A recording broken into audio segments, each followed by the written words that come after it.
విజయనగరం ఇలవేలుపు పైడితల్లి అమ్మవారిని దర్శించుకున్నారు రఘురామకృష్ణంరాజు. టీడీపీ కూటమి ఖచ్చితంగా 125 సీట్లు గెలుస్తోందని చెప్పారు. కూటమి ప్రభుత్వం వచ్చాక పాలన అభివృద్ధిపై దృష్టి పెడతామని, ఇక పోలవరం ప్రాజెక్టు పూర్తి చేసి తీరుతామంటూ ధీమా వ్యక్తం చేశారు. ఇక సీఎం జగన్ది భస్మాసుర హస్తమని రాష్ట్రాన్ని నాశనం చేశారంటే విమర్శించారు. విష్ణుకుమార్ రాజు గారు మేమందరం అసెంబ్లీలో ఉంటాం ఖచ్చితంగా. ఈ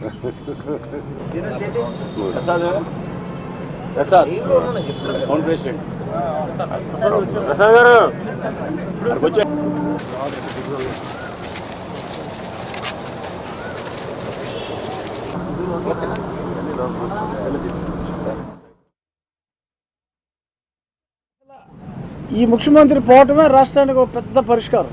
ముందు ఆ తర్వాత పరిష్కరించవలసినవి చాలా ఉన్నాయి. ఎందుకంటే బంగారు లాంటి రాష్ట్రాన్ని కుక్కలు చెప్పిన విస్తరి చేశాడు ఇతను. అవన్నీ మళ్ళీ అతుకులు వేసుకుంటూ ఒక పక్క అమరావతిని పునర్నిర్మించాలి, పోలవరం మళ్ళీ రీస్టార్ట్ చేయాలి. 5 సంవత్సరాలు ఎక్కడ వేసిన గొంగలు అక్కడే ఉంది. ఈ అన్నిటితో పాటు అభివృద్ధి జరగాలి. ఎందుకంటే సంక్షేమం చాలా పథకాలు చంద్రబాబు నాయుడు గారు కాబోయే ముఖ్యమంత్రి గారు కూడా అనౌన్స్ చేశారు, సూపర్ 6. ఇవన్నీ జరగాలి అంటే అభివృద్ధి